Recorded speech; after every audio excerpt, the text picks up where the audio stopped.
points back on. Just put on one of the masks. Well, it's a 30-second delay. We're actually live right now. It's just. That's all right. I'm okay with that.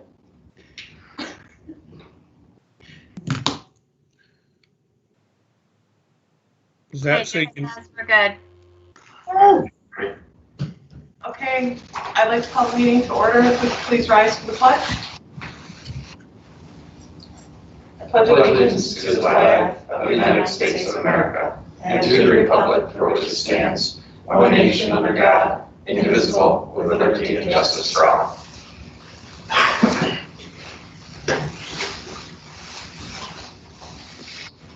Sorry for those that have been waiting for the meeting to start. We just had a couple of minor technical difficulties, but we should be good to go for the remainder of this meeting. Thank you.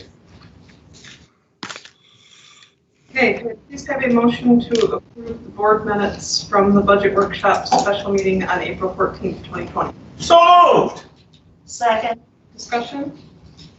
All those in favor? Aye.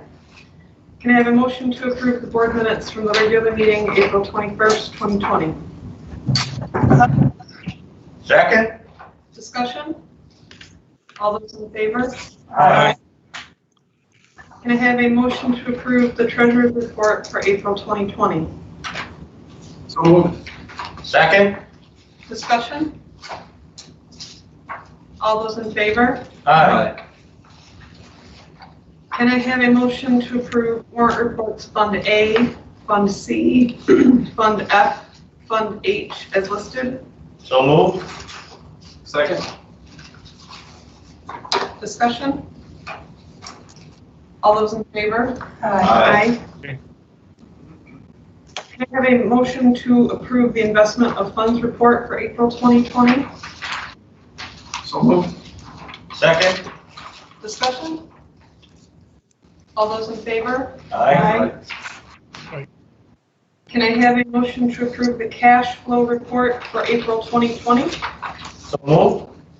Second. Discussion? All those in favor? aye,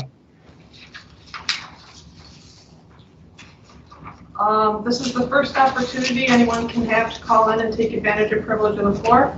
Mr. Mullen? If you'd like to take advantage of privilege of the floor, please call 315-684-5919, and your call will be answered in the order that it was received. The phone number is on the screen. However, it is 315-684-5919.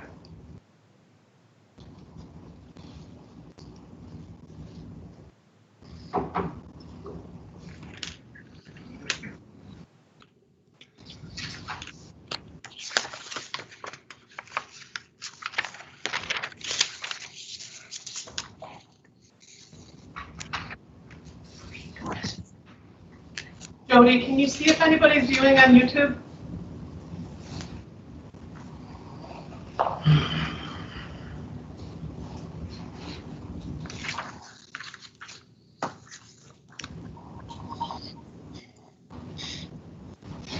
It does not look like it. Okay, thank you. Yep. Superintendent's review of the agenda. There are no modifications to the agenda. The agenda is as for that. And review of the calendar. Calendar has some, mostly everything that was on the district calendar has been adjusted. However, graduation does remain still as scheduled June 19th. Graduation is going to be done in a primarily, at least as long as we don't get a redirection from the county, in a virtual format with live participation of diploma distribution. So the concept would be during the days of June 1st, 2nd, and 3rd, the schedule will be created for individual students to come in with fewer than family members that would total no more than 10 people in the auditorium, including the person that's doing the videotaping, including the person distributing, and the graduate. So we're going to be sorting out those details, but June 1st, 2nd, and 3rd, Ms. Durkee is working on creating a system with the graduation committee. Once the diplomas are received by the kids and that those videos are created, Mr. DeWeed is going to be working on creating a production that creates a virtual graduation program that will be broadcast on CW6 on June 19th. Tracy, what time slot do we have for that? You're on mute.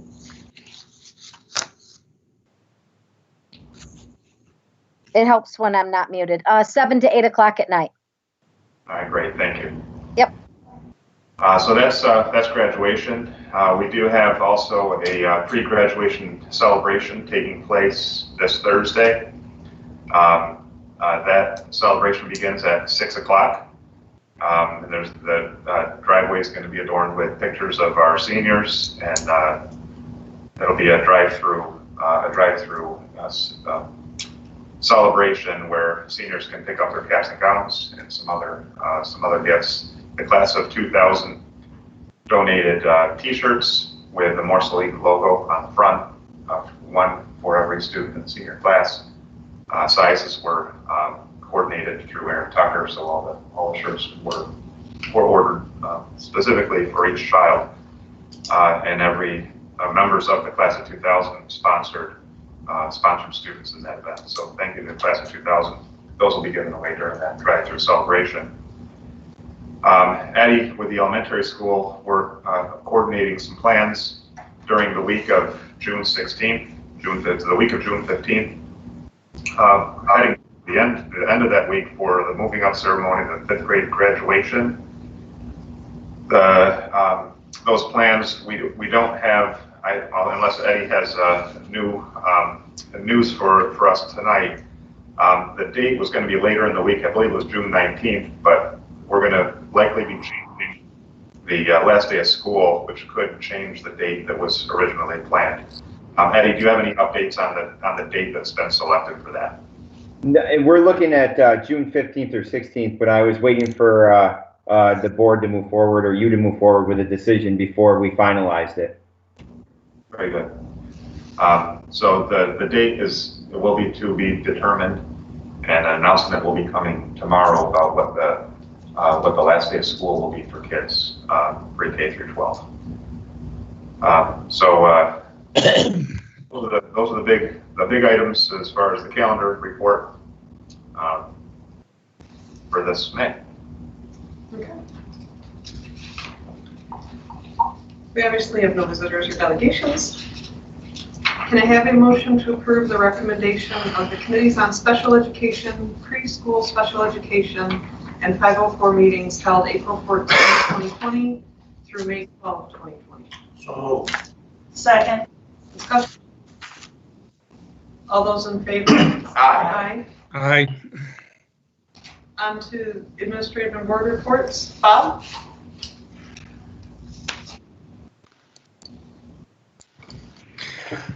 Thank you. Good evening, everyone. I'm going to start with the monthly report document. Just a couple of quick things to report. The renewal of the bond anticipation note for the EPC. The sale was completed last week. The net interest rate is 1.585.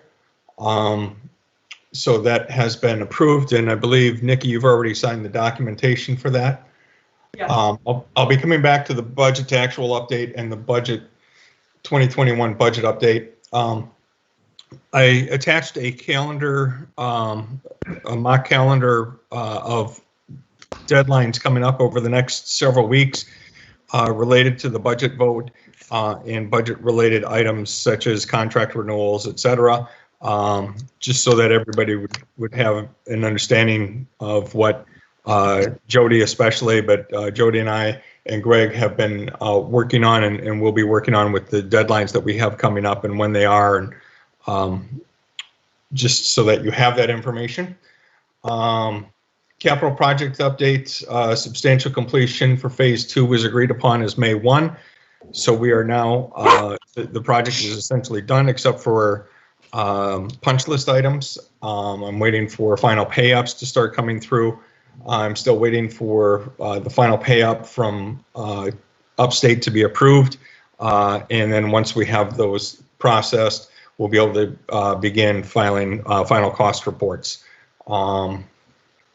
Food service updates. The program is growing.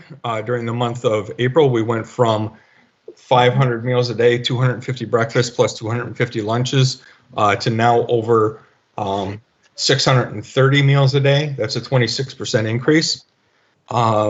As of today, we received news from SCD's child nutrition team that the USDA has agreed to expand the waiver authorizing this program through August 31. We will be sitting down to figure out operationally how we're going to make that happen and if we're going to go beyond the school year. But the federal government and the state government have approved it. There will probably be some additional guidance coming from Albany on that, but if we are going to move forward with it, we certainly have the opportunity to. I expect, in talking to my colleagues yesterday from the BOCES, that most of the other districts will be doing it. Some are paring it back to pick up only rather than pick up and delivery. So we'll talk about how we're going to implement that. Any questions? Excuse me, Bob. Is there a reimbursement? Is it by the meal or cost? It's by the meal. It's the free reimbursement rate is what we get. Okay. For that. Okay. Thank you. Yep. Going to the 1920 budget to actual update. These numbers have changed a little bit from last month. We're starting to see some costs that are getting finalized. It's a lengthy report, and I don't want to spend a lot of time on it, but I do want to call your attention to the middle of page 4. At this point, there remains $708,000 that's available that is not encumbered already from this year's funds, of which we expect to use it $135,000, leaving $573,000. If we use, we will have to add in some costs for unemployment. That's going to push the. There will be some shifting back and forth on the encumbered versus unencumbered funds, but I'm expecting that we could end up with about $500,000 under budget, which gives us a year-end surplus of about $350,000 with almost $400,000 going into fund balance. And the reason that number is higher is because some of the is going to be covered from the reserve for encumbrances for purchases initiated last year. There is a fund balance projection chart if that were to come through at $385,000 increase in fund balance. So that's where we're looking right now. I think 400,000 is not unrealistic. And that is an important note for the coming year budget. Any questions on 1920 budget to actual?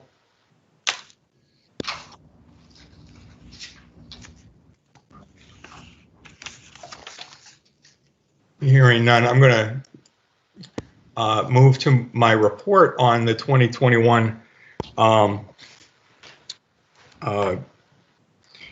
budget, and then I will go into a preview of the presentation for the budget hearing.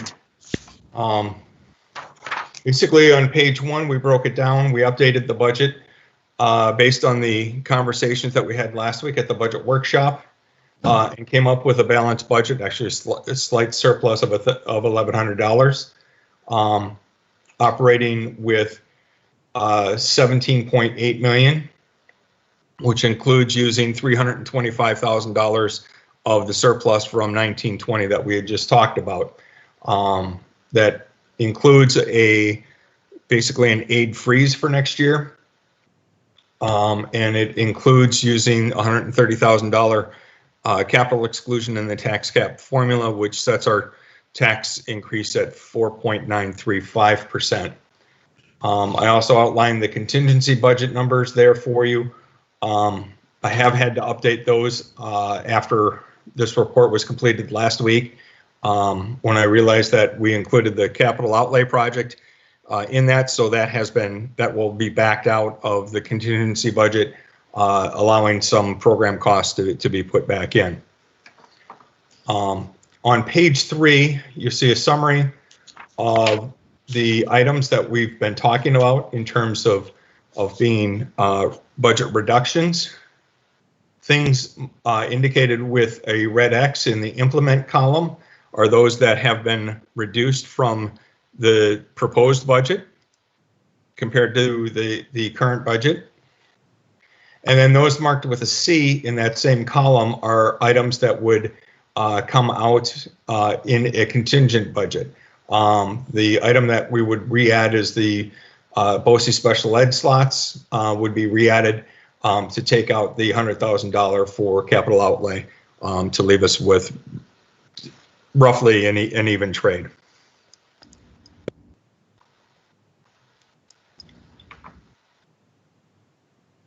Any questions on the report? Hey, Bob. Yes. Just a quick question for me.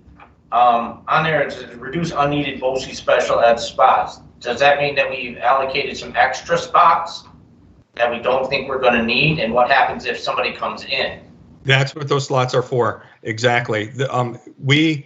We've identified the number of students that we have currently that we definitely know that we need. And then we also, in our preliminary commitment form, added a couple of slots for specific programs and some support services for those if we have a move-in student, like an elementary intense management needs student or a secondary IMN student. So that's what those extra slots are. It's to have us in a position that if we have a student move in or that is identified mid-year, that we can add them to the program and have it not negatively impact our budget. Okay. All right. Thank you. One of the things too, Bob, to keep in mind is that by incorporating the capital outlay into the items that would be taken out under a contingent budget, is we'd only be able to add in about $11,500 in additional program in that event for sound budgeting reasons, because the eighth is driven on the capital outlay amounting to almost 90%. So it's a big reduction from our budget, but doesn't have a very significant impact at all because of the ability. That's correct.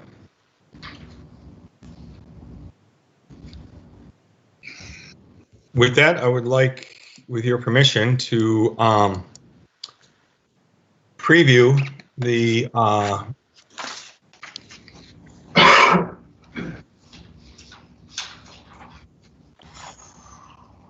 go. I'm going to preview the presentation for next week's budget workshop. I have not had an opportunity to really polish my presentation, so please bear with me. If I seem to stumble a little bit, I will rehearse it a couple of times between now and next Thursday so that we're ready. With that, good evening. Thanks for being here tonight. Tonight is an important night for the district when we have the opportunity to present our budget to the community in advance of the budget vote on June 9th. Tonight, I wanted to share with you the 2021 budget and review our plan for next year. The agenda for the meeting is to talk about recent changes. How are we doing relative to some of our neighboring districts? Talk about new initiatives that the district has initiated in the past couple of years before we begin to look at the budget itself. The budget is broken down into 3 parts: an administrative component, a capital component, and a program component. I'll talk about each of those, and then we'll talk about the revenue side of the equation. Finally, we'll talk about the contingency budget and what happens if, where we will discuss what's going on in Albany with state aids, and then wrap up with a discussion of the bus purchase resolution. The district's budget is a reflection of its mission, of what the district deems to be important, as well as how it will achieve its goals. And the district's mission is to provide a diverse and safe learning environment that enables students to realize their full potential and become successful, productive citizens. The purpose of the budget then is to make that mission come true. To support the mission, the district has identified 5 goals. The budget then brings these goals to life to support the mission. In the last few years, the district has implemented several new programs and services and taken great strides to provide supports for students. We now have students attending Morrisville State College, taking courses throughout the year. We have added shared teaching positions in reading, music, and speech. We have a new part-time high school agricultural ed program that began in 2018-2019 and was expanded to full-time this year. We've added pupil services staff to support students, including a full-time director of special education. We've added classroom support staff and brought a 1211 special education program back to the district. We have 2 special patrol officers from the Madison County Sheriff's Department in our schools. We have a 1-on-1 computing initiative that we're working on, and we've expanded equipment budgets for buildings and grounds and replacement of musical instruments and classroom furniture. We've also made a significant investment in our facilities with the support of the community. In 2016, the community supported a $9.2 million capital project. We completed phase 1 in 2018-2019, and we are just wrapping up phase 2 now. The district also completed a $2.5 million energy performance contract to upgrade our facilities, and we annually engage in capital outlay projects to address facility needs. Phase 1 of the capital project included replacing new windows, upgrading the heating, ventilation, and air conditioning system in the elementary school cafeteria, renovating the primary wing of the elementary school, repaving parking lots, and improving athletic facilities. Phase 2 included creating a shared learning space to facilitate STEM and STEAM learning. And with the energy performance contract, we replaced the boilers in the middle high school and upgraded our lighting to LED throughout the district. So how do we compare with our neighbors? Well, we've done all of this while maintaining a tax burden that is relatively low compared to our neighbors. If you look at the 21 districts, neighboring districts, including our 9 districts in the Madison, Oneida, BOCES, we have the 2nd lowest tax rate of those neighbors. And how are we doing? According to the New York State School Report Card, the most recent fiscal accountability supplement, our expenditures per pupil are just under $25,500, which is a little bit more than similar districts are comparable districts, but is below the state average. And let's break that down a little further. If you look at general education, our expenses per pupil is actually lower than similar districts, as well as being lower than the state average. Special education costs is where our cost per pupil are higher than similar districts, but again, we are still lower than the state average. Our comparable districts are classified as high need, resource capacity, and rural districts in the state. The data from this is from 2017-18.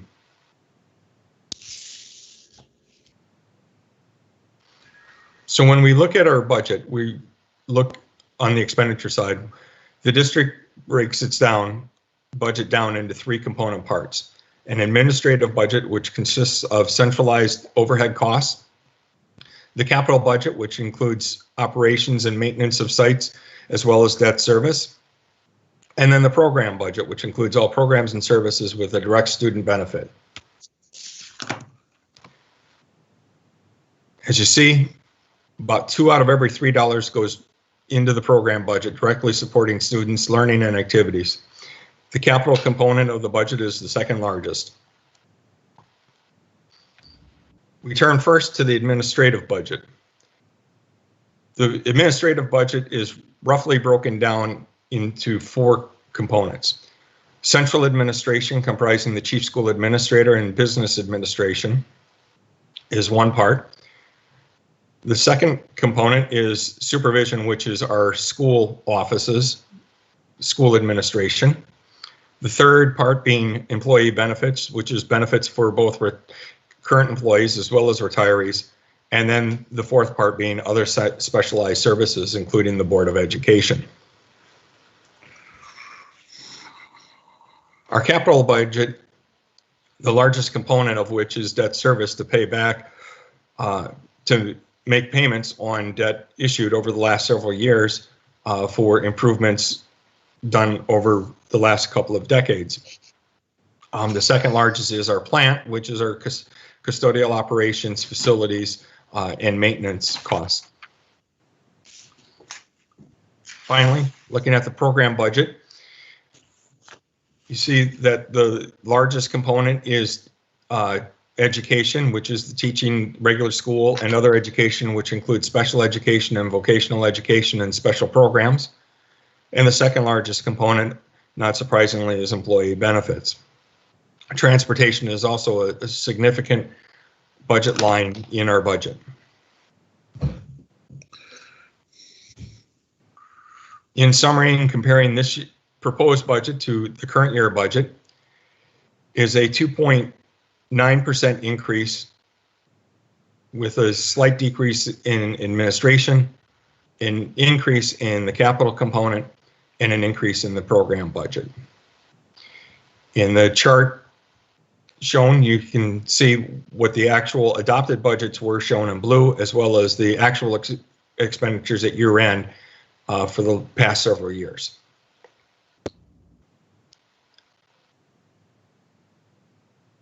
Turning to revenues, more than 2/3 of the district's revenue come in the form of state aids, whereas about 30% come from local sources, most notably property taxes. And for those of you who are visual learners, there it is, 68% in the form of state aids, 31% from local sources. And while more than 2/3 of this district's revenues are in the form of state aids, nearly 2/3 of that comes in the form of foundation aid. Next year, this amount has been frozen at this year's amount. There's no change from the 2019-2020 budget. Other state aids are expense-driven reimbursement aids, reimbursements based on costs that we are incurring this year. At this point, the projection is that these will decrease slightly from what we budgeted last year. You see that building aid, our costs, and this is primarily for our debt payments. We receive back in the form of building aid 88.6% of the dollars that we spent this year will come back to us in aid next year. With transportation costs, it's 86.3%, and in costs incurred through the acquisition of BOCES services, it's 72.9%.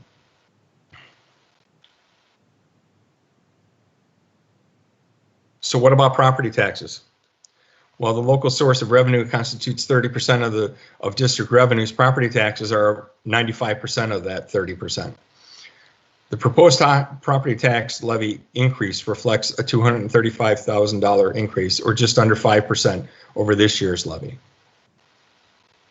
And I know the first question that people will ask is, how can a property tax increase be 5% when isn't the tax cap set at 2%?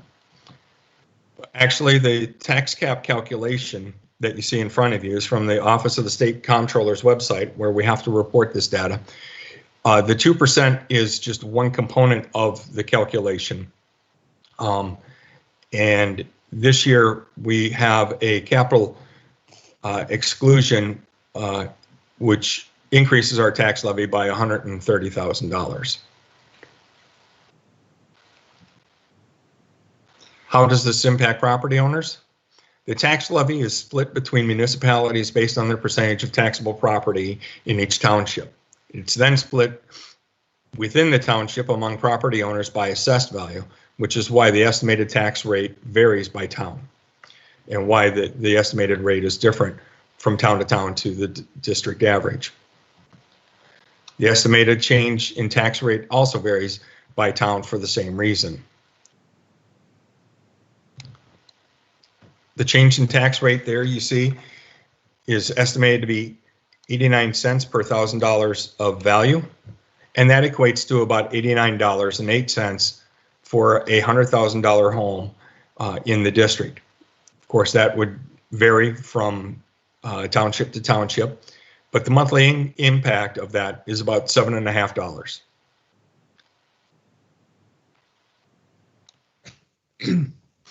Other revenue sources are fairly stagnant. The district does continue to budget for the use of fund balance to balance the budget in the amount of $150,000.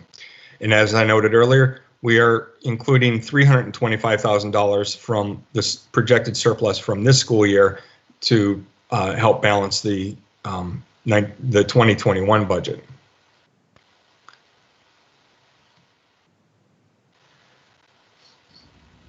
If the budget were to fail on June 9th, what is the next step? The district would have to adopt a contingency budget unless the governor were to authorize a revote later in June. At this point, the governor's executive order moving the budget vote was silent on the issue of a revote date. So what is a contingency budget? It's basically a budget freeze that allows for an increase in ordinary costs necessary to maintain operations, but it doesn't allow for an increase in the tax levy, the purchase of equipment, and it places a cap to changes in the administrative budget.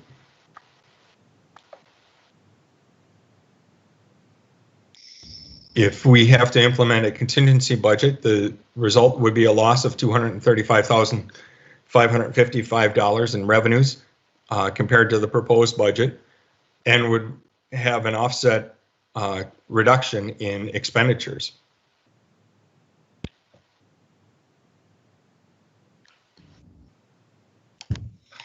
So what happens? There's been a lot of talk in the news about cuts to state aid of up to 20%. What happens if this were to occur?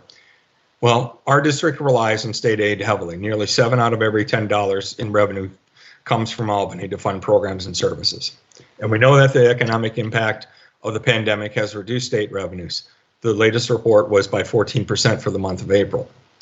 And the governor has said that schools may be facing aid cuts of up to 20% as a result.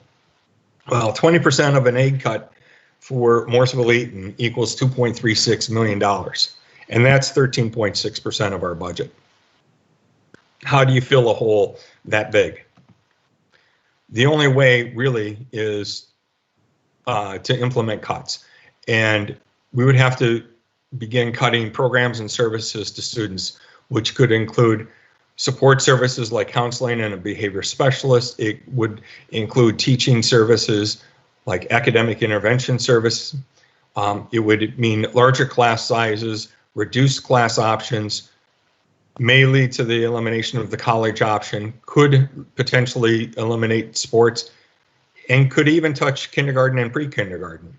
These are all on the table if state cuts are made, and they're more likely if the cuts are more likely to be made from a contingency budget than from the proposed budget.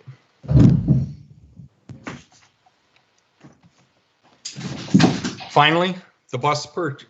There is a resolution on the ballot to approve the purchase of 3 new buses for the school district. The district receives 86% of the cost for bus purchases back in the form of state aid. In 2018, the school board endorsed a fleet replacement plan to purchase 3 vehicles annually.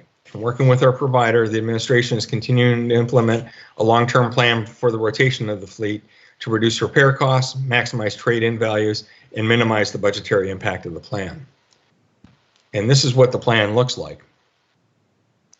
You see, ideally we will flatten out this will also help flatten out variances from year to year on what the cost of purchase of new buses will be.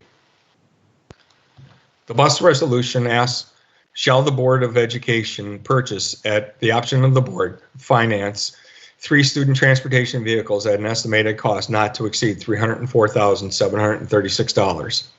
That's the list purchase price. Our net district cost, though, for 3 buses is just under $41,000.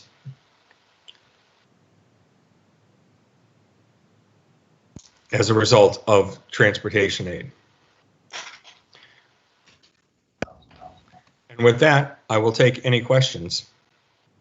Hey, Bob, Yes, this is Steve, we're only getting 26,000, is that just like a standard, or is that relative to what the condition of the bus is? it's related to the age of the bus more than anything. Okay. Yeah, there is the formula is based on the age of the bus. So if we have it, I don't recall it offhand, but I believe it's from year 6 to year 7, it basically drops in half Okay. each year that we keep it after year 5. So it goes from 32 to 16 to 8 to 4. And by the time you get up to years 9 and 10, it's not even worth trading in. Gotcha. Okay. Bob, back when you were talking about our expenditure per student, that we're a little low on gen ed, but higher on special ed, and we had 619 gen ed, 96 special ed. Is our ratio of general ed to special ed high, or are we spending more per student on special ed than other districts? Maybe that's a question for Brian to. Well, this data is a couple years old. It's from 17-18. There was a decrease in the number of students in both gen ed and special ed that year. Let me see, I can pull up last year's report and tell you. Do we know how we compare to other districts? Do you know, Greg, or? There was, there's that slide. I've looked at so many slides, Bob. You had a slide that showed the comparison of our students to others. Was that part of this presentation you just went through? Yes, and I'm going to pull up. So what I saw, Murray, was that we were lower on, at least when I went through it, I thought we were lower from similar districts in those categories. On general ed, yes, but on special ed, see, we spend more per pupil than similar districts. Our per pupil, yeah, our per pupil cost from the year before, total costs went up by just under 200,000, and the number of pupils went down by 12. So it's a matter of both the denominator and the numerator changing significantly. Whereas with general ed, the general ed total cost changed only by $17,000, but the number of pupils dropped by 21. So it was virtually the same total cost that drove the, spread over less pupils. So we actually went up by $400 per pupil in general ed.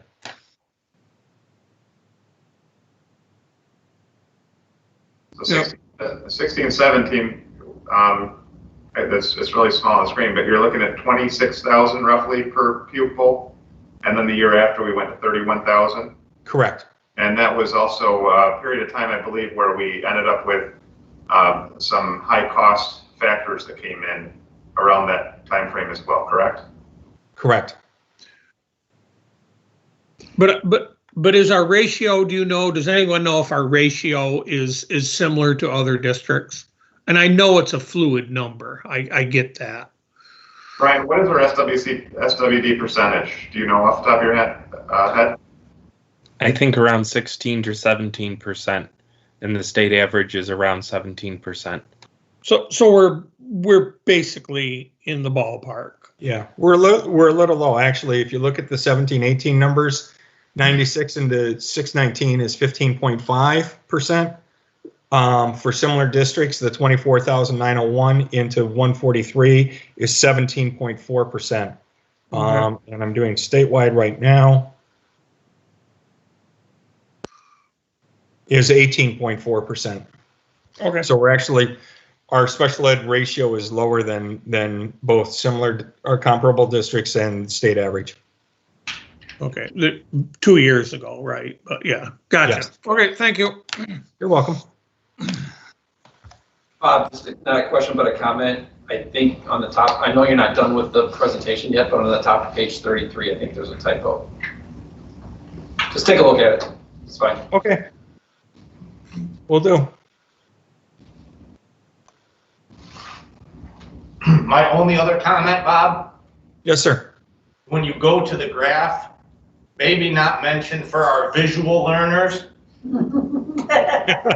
but just say, and here's a graph. I don't know if you have it written down or not, but here's a graph to demonstrate. You might get a little bit of frustration from people if they're watching it. Okay. Well, I certainly don't mean that to be negative in any way, because I myself am a visual learner, and I pick it up from the graph, you know, a lot quicker than I would just say, and here's a graph to demonstrate. Or Understood. something of that nature. I will make a note of that. Thanks, Steve. Any other questions? Nope, I'm good. Jackie? I think I've covered my my agenda item. So if there's no other questions, I turn the floor back to you, Nikki, and I will mute myself. Actually, Bob, before you go, one question came up earlier about, I didn't hear the governor today, but last week we had the understanding that we were going to get new revised state aid runs by last Friday.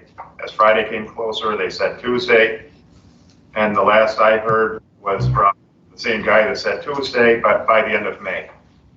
Is that the same? Have you heard anything differently than that? I have not heard anything today differently from that. That's what I heard as well. We were expecting, in fact, I think the state budget director said school districts should hold off to May 15th before they set their budgets, which got everybody focused on last Friday. And then on Friday, he said by the end of the month. So we are still waiting to find out what and if that impact will be. For a point of comparison, if I may, Morrisville-Eaton is almost 70% aided, and so we get just under $12 million, and 20% of that is, 2.36. There's a district on Long Island that a friend of mine is the assistant superintendent of, $120 million, 5% state aided, which means that there are only $6 million aided, and a cut of 20% to them is like 1.2. A district with almost 10 times our budget has half of the aid cut if it's set up on a straight, even 20% to 20%. So there's a lot of anxiety, especially upstate, with how this is going to play out in terms of reductions in state aid. Thanks, Bob. Thank you. Thank you. Thank you. Sure. So end of the school year, I shared during the review of the calendar that there's going to be an announcement tomorrow on what the last day of classes is going to be. Reason that we're holding out until tomorrow is because there was a request from the schools across the BOCES region to have a consistent date where that message is delivered, so that other districts aren't wondering about theirs at the same time. So that announcement will be made tomorrow afternoon. I have a meeting tomorrow morning to identify what time we're going to be sharing that message out. But that is what our plan is for the end of the school year. We had hosted a virtual parent night last week with Mike Pavone, Megan Palmer, Tracy Durkee, A. Westwood, Brian Fairbrother, actually at the elementary school teachers were Steph Hughes and Megan Chase, and then the entire team of that Brian Fairbrother has with guidance and support services. The responses that I got back from those that were present for that was very positive. They appreciated it and thought it would be a great means for hosting information sessions in the future as well. So a big thanks goes out to all those that took part in that night, and we had a little over 70 people tune in to watch the program live, and it's been since posted online, so people that weren't able to capture it live could see it after the fact. During that parent night, I shared a celebration for MIFA. MIFA received the Ken Kurzweil Humanitarian Award. There's only 6 districts that received the award, or six local units, union groups that received that award last year. There wasn't for sure how many districts received that this year, but it's a pretty prestigious honor for the humanitarian work that teachers of the Morrisville-Eaton Central School District take part in. So again, kudos to MIFA and the service that they provide beyond just teaching our kids. Later on in the agenda, you're gonna be asked to vote on an administrative internship for Megan Chase. Megan Chase is a special ed teacher completing her administrative coursework. That administrative internship would not take away from her duties as a teacher. She would be doing the duties of administrative interning during the summer and beyond her teaching responsibilities. And with everything that's going on, I think that the added value that she can provide will be instrumental helping us get through from an administrative perspective in the year to come. I asked Eddie to be prepared to share any other details or answer any questions related to that in advance of getting to that item. Eddie, is there anything else that you wanted to share before questions? No, Megan, when I spoke to Megan, some things that we'd like to focus on is not only our summer leap program, but the continued implementation of the Positivity Project within our district and at the elementary school, capturing kids' hearts, and then she would support me in the daily operations of our school community. Also, a district-wide goal is our chronic absenteeism, and that would be a target we would look into and try to find a possible solution to. So there's various projects that we've discussed, looking forward to the summer and fall. So it would begin June 29th, and she would complete her internship on December 18th.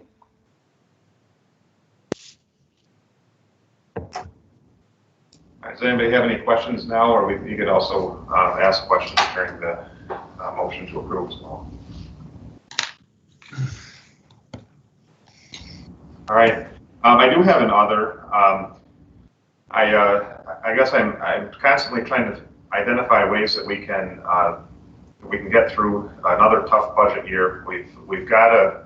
I'm not going to say we've got a good handle on this year because there are too many unknowns, but we've got a handle on this year. We have a plan. Hopefully we don't have to implement a lot of that plan.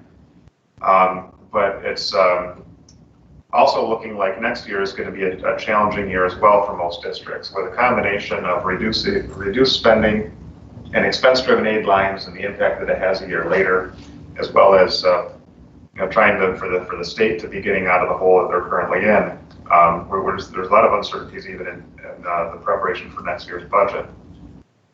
So one of the things that I am exploring is to try to keep any kind of reductions away from kids, is exploring the concept of another energy performance contract.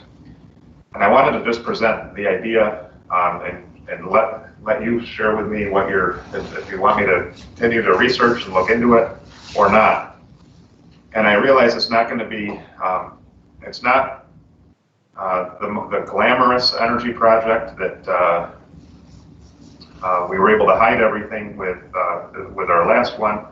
I know some feelings about solar panels and the look of them, but there is some opportunity to explore another EPC with solar energy. And this is what I'm gonna share my screen here. I thought I would be able to share a screen. I just had a screen I wanted to share.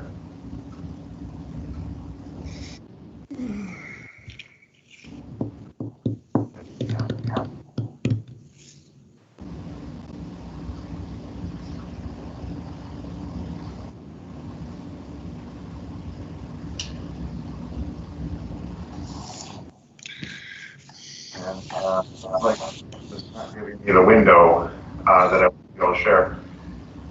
Let's see. I know where I can put it.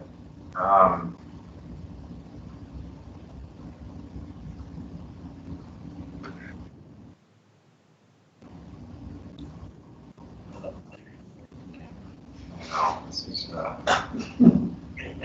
always been able to share whatever window that I got, but for some reason this one doesn't want to do it. So.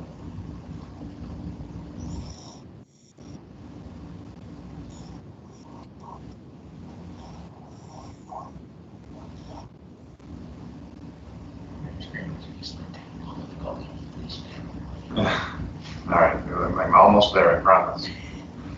What's really great is when this happens in the classroom. All right, so what you see here is kind of it's an aerial view of our property.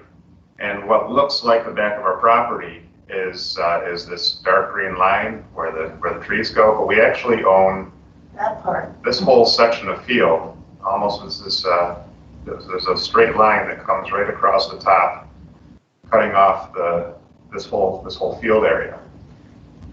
This whole section on the top right-hand corner, I think, is very hard to see from the road. We could, if we were going to do solar, put in as some kind of solar farm, I would recommend, if we can make it worth it, and the board wanted to go in that direction, putting something up there. The greatest challenge is going to be hooking the solar panel, the solar energy into a power line. So there would have to be some kind of connection through these trees to the power line that would be down by the road. It would be more economically advantageous for us to put the solar over in this corner, but it's more viewable. The reason it's economically advantageous is because of the run from the solar panels to the lines would be a lot shorter. Some other areas that were considered or that were offered up were this corner up here by the fields, but I think that's too easy to see from everywhere. And there's also some looking down behind this advertisement on the bottom. But those areas were next. I have talked to Rebecca Warbella about what, where did she see her agriculture program taking, moving forward with any kind of crops or planting. And she really liked the idea of having it down here where they could turn it into some kind of a showcase. So that wouldn't impact. She also thought either one of these areas up here would work, but it's far away and it wouldn't be able to be showcased. But if we took one part of it for solar, she also saw that as a pretty neat educational opportunity with agriculture having a solar farm concept basically. But I wanted to at least throw the idea out there. I don't know what kind of savings we're talking about, but we do know that with EPCs, you have to demonstrate the savings on the total cost of the project. So whatever the cost is, we would, at the very least, should be able to generate the revenue on the building aid return. So that it's something that we want to try to save budget for next year. We want to be looking at it, and this is the time frame that we want to look at it. I'm even suggesting that we'll be able to have it done in time in order to generate that aid in time that we would need it. In fact, I'm thinking it'll actually go into the year after that. But it would be a long-term solution that would generate revenue and keep the potential costs in the future away from student programs. Just wanted to check with you to see if it's something we want to inquire about a little bit further or look at other options to save in the future. Do we have any sort of contract with the farmer? There's no contract. Do they, The only agreement we had with the farmer was they were going to take out all the overgrown acreage out there, right? We're not even charging them anything. Correct. We're not charging them anything. I'm not sure how far back that handshake agreement goes. long way. My only concern was that there's they had some sort of a legal No. hold on it because they've used it for so long. Or I guess not, my question would be if they had any sort of, kind of like squatters' rights. I believe they've been using it with permission, correct, Bob? Yeah, but I have not talked to the farmer in my 2.5 years. I don't know if Matt has or who has, but Probably somebody should, because by this point, he probably thinks he owns it. That's what I'm getting at. I'd hate to see him. I hate solar, Greg, but that notwithstanding, do you know if municipalities are eligible for NYSERDA grants through solar? We got some, and Bob could probably answer better, but my understanding is we got some NYSERDA grants for the last EPC project, correct, Bob? Yes, that is correct. Part of the cost of the project was through grants. So it probably would be applicable to solar also then. I would think so.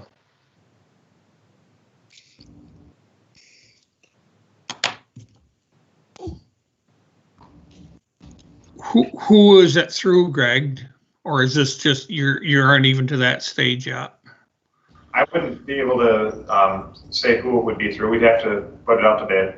The one that I've been talking to is the one that just finished up with our last EPC, Dave Angelo. You've all met Dave Angelo, but he's the one that I'd asked if he had some information to share. So the electricity is sold on the grid? Is that the? Correct. Yeah. So you're not talking about putting equipment in that we utilize it directly. It's just sold to the grid for a credit on our electric bill. That is correct.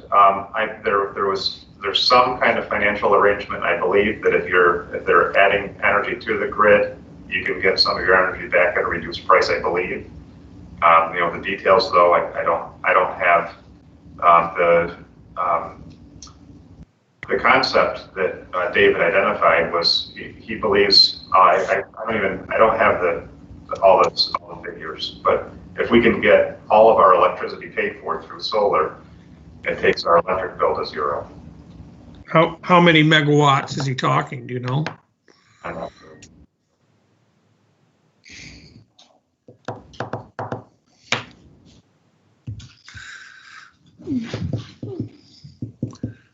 So I know that it's not the look that's desired here.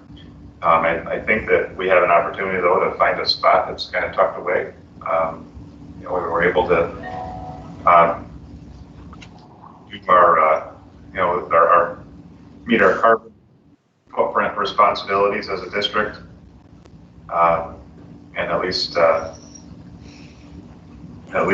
building aid to offset others. I know Camden has done it. Have you spoken with them at all to find out what kind of return there is on it? I haven't spoken to anybody other than getting the information from Dave. I didn't want to get too far down that hole and. Okay. Sounds like. Who did that, Steve? Was it Camden, did you say? Camden did it. They actually opened it I don't know if it was last year or the year before, but it was right in the middle of one of the hugest snowstorms they'd ever had. And they had this thing deal, and all the solar panels were covered with like a foot of snow. And everybody was freezing to death. That's my understanding. It's interesting though, Camden is the one district in our region that has a lower tax rate than we do, because they're doing a lot of the same creative things, I think. Aren't they eligible for excess transportation aid too because of the physical size of their district? I'm not sure what their TransAid rate is, but I would imagine because of their sparsity, that's a factor of that formula. Does Dave, I mean, longevity of solar panels, that's something that very seldom gets talked about. Is it, are they 10 years, 15 years? Does anyone know? So, because I assume that when they wear out, they're not going to be replaced by somebody else's wallet. It will be ours. EPCs have to generate their savings over, I believe it is a 15-year period. So that would, all the guarantees of the equipment working would have to be included in that. And that's a good point you raised, Murray. It may be something that we want to ask to be incorporated into the EPC, is that it includes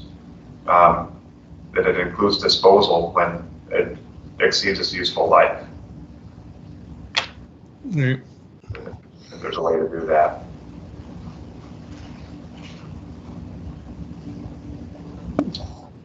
Well, you know my feelings about them, but these are certainly different times, so I'm not going to stand in the way of it.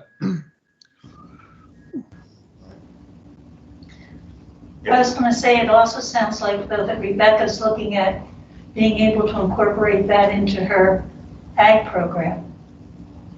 Yeah, I mean, she probably could. I don't know to what level, because basically it's going to be there, and she can. But introducing the kids to what a solar farm would look like. Yeah, they could probably do some work on a small scale, and duplicate something on a small scale as well. I know the cost would be a little bit more, but if we were going to do it, I would prefer the back corner of the property as opposed to the closer to the road. I mean, not that it really hinders. To me, that would have to do that. I couldn't deal with it out by the road. I would, if they're in the back corner, like you pointed out, that would be my preference. Want access to the back into the corner to some extent.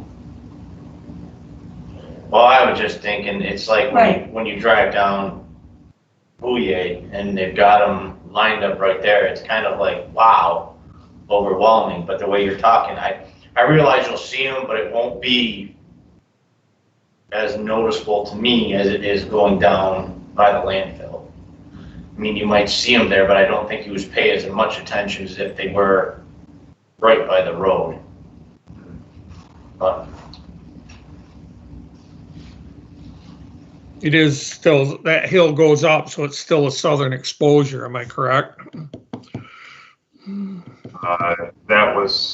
That's what I believed it to be, was southern exposure back there. Okay.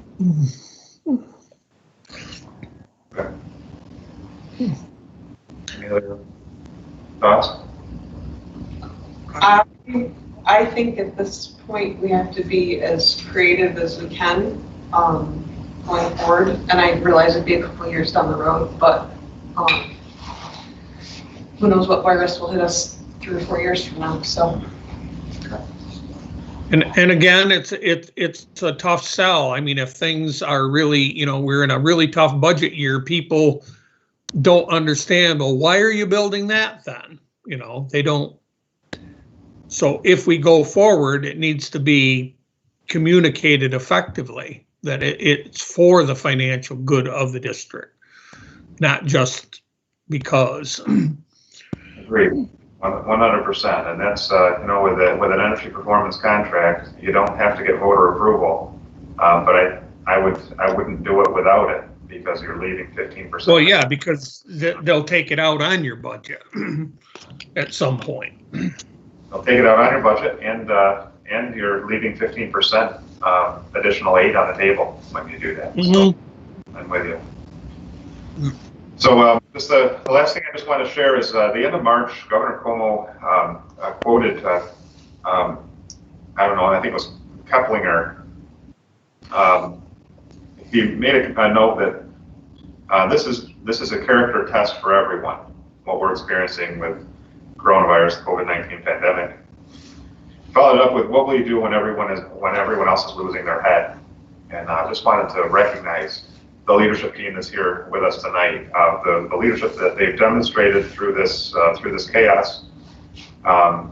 We've put together as a district, I think, one of the strongest virtual learning school environments of any that I've seen, and it wouldn't get done without the leadership of the people that are here with us tonight, and the hard work of the teachers that may be listening or maybe not. But I know that they've been working tirelessly. And this character test, I think the entire faculty and staff of MECS has passed with flying colors. And just wanted to recognize the hard work and achievement from everybody on that end. So thank you, everyone. And I know the board wholeheartely agrees. It was sort of just dropped in our lap. And you and the team administrators and the faculty and staff, the folks continue showing up every day, working hard. The folks that are staying home, taking care of their kids and working hard. Everybody's done a great job, and I couldn't be more proud. Thank you. You're here. Me as well. And I would pile on that too, that even one of our neighboring districts, which is that I'm familiar with, that the consensus is that we are doing a much better job of virtual learning than they are. So that's a pat to you, all your whole team.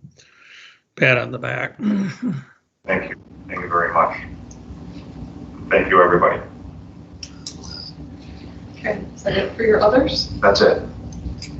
Okay. So I know this is typically the time of year when the board recognizes the employee of the year for the instructional staff and non-instructional staff. And it was our feeling that we've had such a unique end to the year. And as Greg just stated, everybody has really stepped up and done a fantastic job of taking care of our kids. That it felt like this would be a hard year to pick just a couple people for Employee of the Year. So I'd like to take this opportunity to announce that sort of all faculty and staff are sort of honorary Employees of the Year this year. And that we hope to go ahead with our typical program next year. So anybody who was nominated this year, they'll be rolled over into next year. And obviously we'll take nominations for next year as well. But on behalf of the board, I would just like to thank everybody working at Morrisville-Eaton, who's just done an outstanding job and has made us extremely proud. Okay, all right. Is there any other? Has SBI continued phase to do? So you want to be a board member? Everything has been tabled. Everything has been tabled. They're not doing anything right now. So they're not doing anything virtual either? To my knowledge, I haven't been informed of anything virtual that's going on. I mean, nobody's come across and said anything at this point. And I did just check my email this morning. There was nothing from Mr. Van Wormer. And I think it's probably because the delay in the budget votes. I'm sure it put a lot of stress on them to figure out how to make it happen. With all the contingencies that have been put into place for becoming a board member at this point, I'm sure there will be a contingency for your certification. Is there anything else from the board? Okay, thanks everyone. On to financial items. Can I have a motion to approve budgetary transfers as submitted? So moved. Second. Discussion? All those in favor? Aye. Can I have a motion to adopt the 2020-2021 budget in the amount of $17,806,978? So moved. Second. Discussion? All those in favor? Aye. May I have a motion to approve the property tax report card as provided? So moved. Second. Discussion? All those in favor? Aye. Aye. I have a motion to approve the administrative internship for Megan Chase for the 2020-2021 school year. So moved. Second. Discussion? All those in favor? Aye. And then we have some informational items for conferences and workshops. Moving on to old business. Can I have a motion to approve amending the furlough shared work plan as submitted? So moved. Second. Discussion? All those in favor? Can I have a motion to approve extending the furlough shared work program through Sunday, June 14, 2020? So moved. Second. Discussion? Bob, How much has everyone extra revenue? been on Oops, sorry. unemployment? I'm sorry? Was everyone able to get onto unemployment?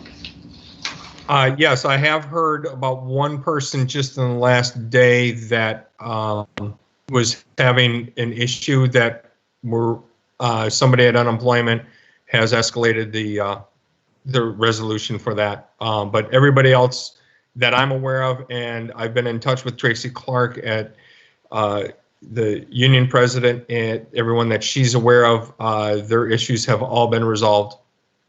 Good, thank you. Thank you.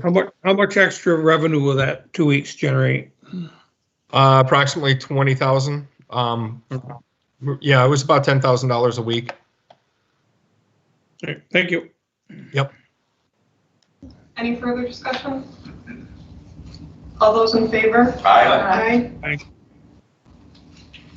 Moving on to new business. Can I have a motion to approve the MECS School Activity Fund for April 2020? So moved. Second. Discussion? All those in favor? Aye. Aye. Can I have a motion to appoint the chief election inspector and additional election inspectors for the annual vote on June 9th, 2020 as listed? So moved. Second. Discussion? Who's John Spring? He and Amy Spring are the ones who helped form the nonprofit for the marching band. They had students who graduated with the last 5 or 6 years. So because we're not using the machines, the county is not involved at all this time, correct? Jody can, or Greg can answer, but my understanding was we did not need county inspectors, and there were some folks who had traditionally been inspectors in the past who might not be interested in getting out in this environment. Yep, gotcha, yep. Okay. Is there anything else that you wanted to add to that? No, not at this point. Thank you. Any further discussion?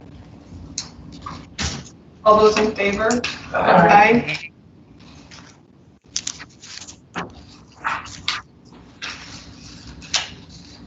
Can I have a motion to approve the resolution to execute a written agreement with Jody E. Chantel, Superintendent Secretary? So moved. Second. Discussion? All those in favor?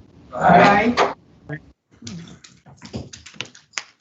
Can I have a motion to approve the Board of Education meeting dates for 2020, 2021? So moved. Second. Discussion? All those in favor? Aye. To approve modifying the 11-month clerical position at ER Andrews to a 10-month position and authorize an additional 10 days of work during the summer months as needed. So moved. Second. Discussion? Is this the elementary? Yes. It's just at the elementary, correct? The next one is. The current, the And then we'll- the elementary is currently 11 month, becoming a 10 month plus 10 days. Okay, thank you. Further discussion? All those in favor? Aye.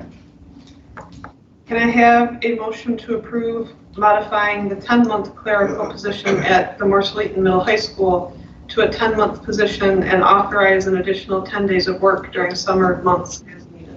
So moved. Discussion? All those in favor? Aye. Can I have a motion to approve the memorandum of agreement between the Morrisville-Eaton Central School District and the Morrisville-Eaton Faculty Association relating to the notification date of which a teacher will be notified if he or she isn't going to be reemployed for the next school year? So moved. Second. Discussion? All those in favor? Aye. Can I have a motion to approve the following individuals carrying over the respective remaining balance of additional unused vacation days from the 2019-2020 school year? Our brother, Eddie Waskowitz, Chris Doroshenko, and Jody Chantel. So moved. Second. Discussion? All those in favor? Aye. The next is a roll call vote. Can I have a motion to approve the resolution below ratifying the tentative agreement to modify a collaborative bargaining agreement with the Morrisville-Eaton Faculty Association and authorizing the superintendent to execute same? So moved. Second. Discussion? Jody? Mrs. Doroshenko? Aye. Mrs. Groves? Aye. Mr. Ames? Aye. Mr. Brodell? Aye. Mr. Cal? Aye. Motion carried. Thank you.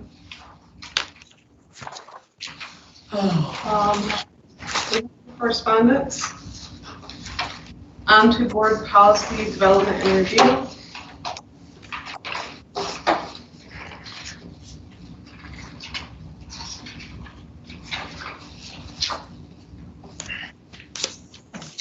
We have policy 7700, it's replacing 5030 and 5033. Did anybody have any concerns or questions on this policy 7700, transportation of students? On item 2B, it says the director of transportation is responsible to the assistant superintendent. And if we're going to make a change to that, should it be the superintendent or appointee or designee? Instead of directly to the assistant superintendent. What page do you want? First page right in front. Number 2B. Number 2B is in boy.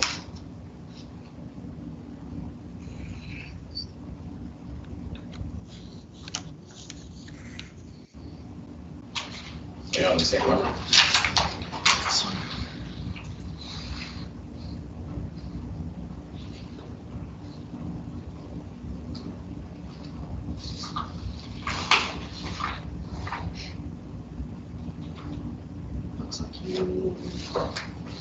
You didn't get a copy of that one, Greg? 77. Oh, my desk. There it is. Oh.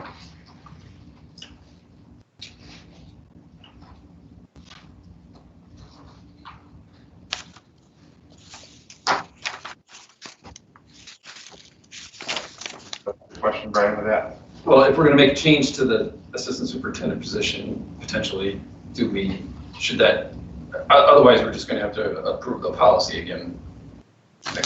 Change from assistant Should superintendent. it say to superintendent or is appointee or? Yeah, I think that's a good point.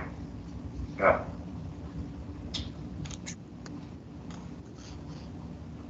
Did Jody get that? Did you understand that, Jody? I did, yep. Okay. I mean, ultimately, everything is responsible to the superintendent at the end anyways, and it could always be modified later, you know, when we know where we land. Okay. All right, I agree with that. Any other questions or concerns? Nope. Okay.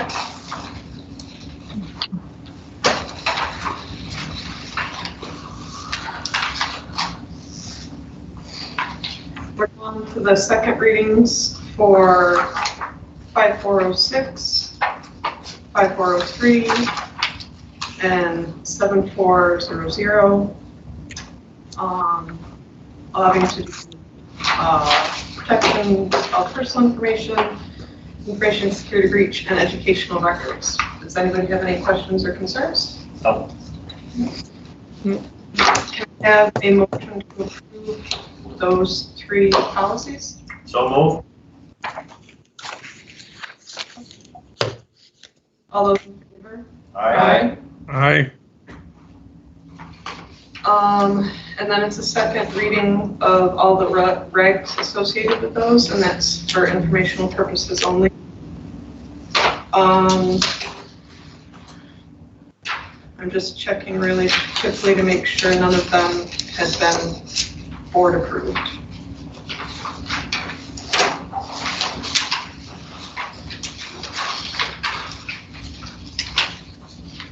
Okay, no, they had all just previously been approved by the superintendent. So if anybody has any concerns with those forms, please pass that along at a later date.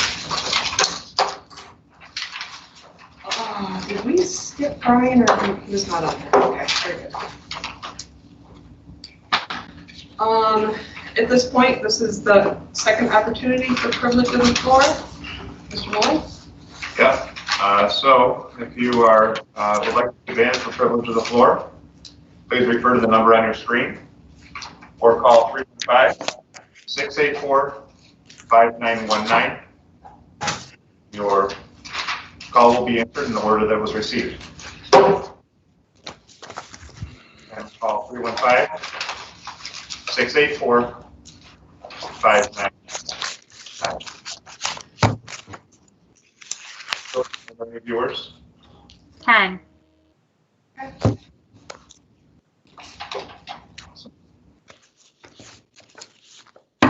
But your privilege of the floor just went on now. Okay, thank you.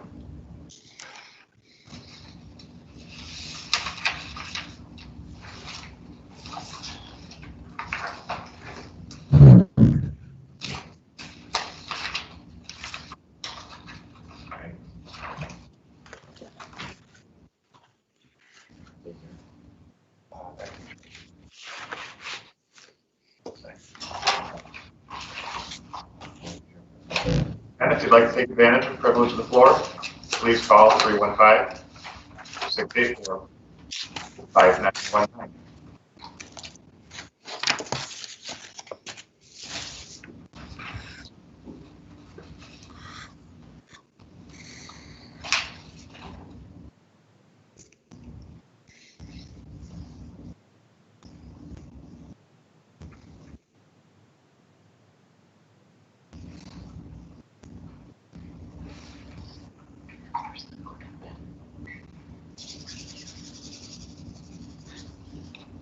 Okay.